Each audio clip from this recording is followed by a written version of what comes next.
The Dental Brief is brought to you by Omni Premier Marketing and the amazing guests who bring wisdom and advice that you can put to use to take your business and practices to the next level. Find us on Facebook and join the conversation. Get ready to grow because we are kicking off the next episode in 3, 2, 1. Hello, everyone. Welcome to another episode of the Dental Brief. Got a returning guest on today, international guest coming from Australia. Julie Parker, say hello to everyone. Hi, everybody. Thank you so much for inviting me back, Patrick. I'm glad to have you here. I remember our last episode. I remember you're on fire, you're passionate, you've really got a lot of great energy, so I'm glad to have you back. A little bit about yourself. So just kind of give us the quick background. How'd you get involved in dentistry and helping dentists? Sure thing. Very swiftly, I was an early school leaver, became a dental assistant, went through all the usual roles, auxiliary roles of a dental practice, then became the first non-dentist to buy a practice in Australia and owned that for 10 years. Loved every minute of it. Once I sold that, I became a consultant, and my consultant journey has been going on for about 12 years now. And over the last few years, I've combined forces with another consultant, Amina Basile, and we've got dental business mastery together. So we help dental teams through our online courses and through our on-site training programs that go on for about a year to help them achieve greater success. Awesome. And the website is dentalbusinessmastery.com.au, correct? Perfect. Got It it. is. That's it. Yep. Awesome. So tell me, Julia, I know most of our audience is here in the US. I know we have listeners overseas. I know some of those overseas listeners know who you are. Talk a little bit to me about problems that you see dentists facing there, but hopefully they're problems that you know that dentists are having all over the planet. What are some of those things? What are some of those challenges, some issues that they're having that you can help with? I think recruitment's still an issue, isn't it? I think we touched on this last time years ago as well, but ever since COVID, it seemed, I know that here in my state of Victoria in Australia, during the COVID time, we lost 31% of our dental assistants and receptionists crew out of the industry, and we haven't been able to replace them. And so I think recruitment is still a big issue. I think we've got very old ideas and traditional ideas on how we approach that. And I think with the changing generations coming through, with the changing challenges around recruitment, we just need to start doing things a little bit differently. I think doing things the same way and not getting the results we used to get. We're getting shitty results now. And so we do need to start looking at how to do that differently and how we can, as dental practices, create an environment which doesn't just attract good people because you've got a great ad and you had a good interview process and good onboarding process, but your practice on the day-to-day functions operates in a way that keeps these great employees and you become like an employer of choice. I think we need to kind of shift. We've always wanted to become a practice of choice for patients. We need to become a practice of choice for employees as well. Yep, makes total sense to me. So let's start with something. When people ask me like how to get a good online reputation, how to get great online reviews, I always say, well, don't be a jerk. Like that's a good place to start, right? So it's a really good place to start if you want a great reputation, great online reviews, offer great service, right? Treat people really, really well. Has to be some of that involved in recruiting, keeping a good team, right? If you're a great employer and you're looking at yourself first and what you can do to improve, I'm sure that makes that whole process and journey much easier, does it? Oh, for sure. And I think Richard Branson said something about your top priority must be to look after your people, because then your people will look after the patients or look after the clients. Right. And the practice owners that I feel that get this more right, I don't know if you ever get this perfect, but get this more right, are the ones that have a true, authentic, spiritual desire to contribute to the people that work for them and to create an environment that really allows them to thrive.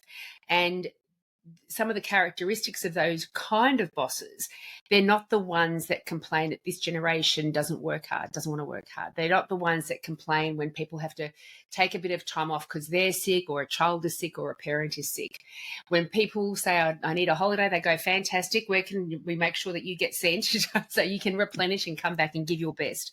So they really do look at their team members in a more, rather than just an employed way, an employment relationship, they look at them as fellow human beings that are worthy of being managed in a way that is conducive to health, mind, body, spirit health for them. And so that's the space that they're coming from when they're making decisions around what kind of environment are we going to create for these people. Right. We were on, my wife and I a few, maybe 3-4 weeks ago, we were on a train at Denver International Airport. If anybody's been through here, you have to ride a train to get from like the terminal to the terminal. And there was a couple of employees who worked at one of the restaurants in the airport. And one was complaining about how much their boss hated him. And the gal turned to him and said, well, I don't think he really hates you. I think they just don't like any of us. Like they don't care about any of us, like trying to make him feel better in a way. But I think she was being really, really true. You do have to care about your people. And that's something that you can't fake, right? You can't fake caring about your people. That's right. It's like trust. You can't fake trust either. You can say all the things in the world, but unless you are trustworthy through your actions, people aren't going to be trusting of you. And caring is the same. And my husband, Charles Kovess, is Australasia's passion provocateur. He does a lot of work with teams and businesses and individuals with more self-awareness work. But he on his show, the Charles Kovess Show, was speaking about how trust and caring are spiritual elements. These are not just basic things. These are spiritual elements. And it really made me reflect that in my experience, and probably with a lot of your audience members out there as well, you've worked in environments where a particular team member becomes your buddy. And you just get along well. You love working together. You can't wait to work together. If that person's sick, you're like, oh, the day is less than today. And the things that you do for that employee, that work buddy, are over and beyond what you would do for any other work buddy. And I've always thought to myself, how could I as a consultant really create the environment and the pathways so all team members feel that way about each other? And listening to this one episode on the Charles Kovess Show, it really started to help me tap into, I'm trying to give them tasks and behaviors to do. Whereas what we really want is to be able to understand what it takes to truly care for another human being and how we can foster an environment where that is likely. Right. I think Simon Sinek said that an ideal workplace is kind of going back to like tribal humans years ago, that we had to trust each other to stay alive, right? And I had to trust if we were in the same clan or the same tribe together, I had to trust you to stay awake on watch all night long so that I could sleep and I didn't get eaten by a saber-toothed tiger. I don't think that exists in a lot of practices. I think it exists in the practices that are having no trouble hiring and have a wait list, right? Those they do exist, but I think most practices that is not existing. So what are some steps that you can do to get there? So what are some steps that you can do to build trust with your team? And let me clarify that, so that you trust your team more. What are some things that you can do that are honest to convince yourself that, hey, I have some awesome people that I can trust here? There's got to be some actions that you can take, right? There's a bunch of actions that we can take. First of all, we can start to model behaviour. Look at all the sporting codes. For me down here in Melbourne, Australia, it's Australian Football League, AFL, footy rule, AFL. And whenever these team members are interviewed after they win a grand final, they all say the same thing. We love each other. We've got each other's back. We'll do anything for each other. So recognize, first of all, it does exist in many different parts of the world, and look at what they do to generate it. Read all the books of those footy code and sporting code coaches and top performers and find out what they do in order to make sure. And I think one of our football team, Damien Hardwick, who was the coach of Richmond, and he went over to Harvard to do a leadership course over in Harvard. And that was life-changing for him as well, and really changed the results that he was able to generate within the team. So first of all, know that it's out there, know that there's clear examples of how to do it. The next thing is to understand what caring looks like and what trustworthiness looks like. And so, for example, trustworthiness, keeping your word, walking the talk, making sure you're looking after people as a top priority, not after the business gets looked after only. We're looking after people as a top priority. So focus every week on one element of trustworthiness and caring and build that skill over that week. Study it, feel it, and start to make sure that you are fostering it within yourself, because then that will start to be fostered within the whole environment. The third element is to have this kind of really open, frank communication with your team members. it's a process to get them to trust in that process, that I can be open and frank and there's no cost to me. So don't expect honest answers immediately, but start the process of having these sort of crucial conversations so you know exactly what's going on in your employee's mind. What is their reality? Because until you can really address and acknowledge and honor what's real for them, only then do they feel safe enough that you've got their back. So now I can start having the back of the business. And that's kind of from lessons that I've learned from Jay Abrahams, that management and leadership guru over in your part of the world. And so I think there are clear steps that can be taken with these sort of things. And it's just about being inquisitive of who's out there doing it at the moment that I can learn from, and research, and ask the people themselves. Yep.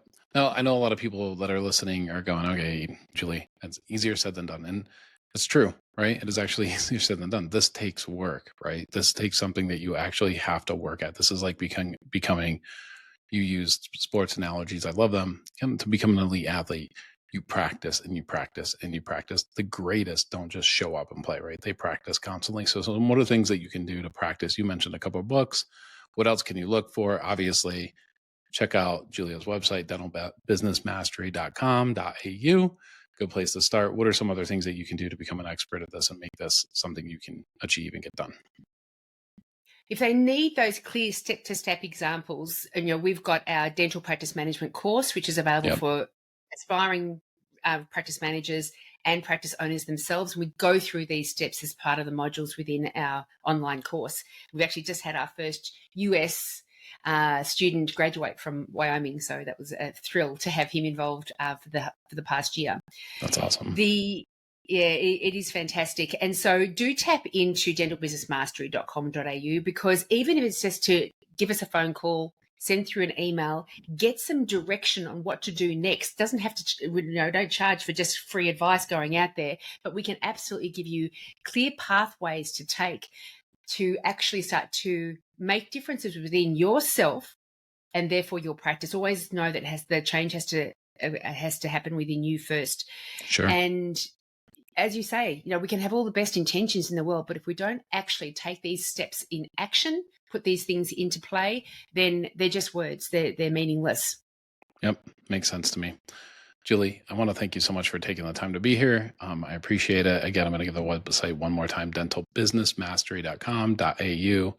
Check it out. Reach out to Julia if you're across the pond. I think even people here in the U.S. can benefit from checking out her website too. So please do that. Julie, thanks so much for being here. My absolute pleasure, and good luck on the future days of your podcast, because the past ones have been absolutely brilliant. I listen to it all the time, and I encourage all of my Aussie mates to listen to it as well. So thank you. Thank you so much, Julie. I appreciate you.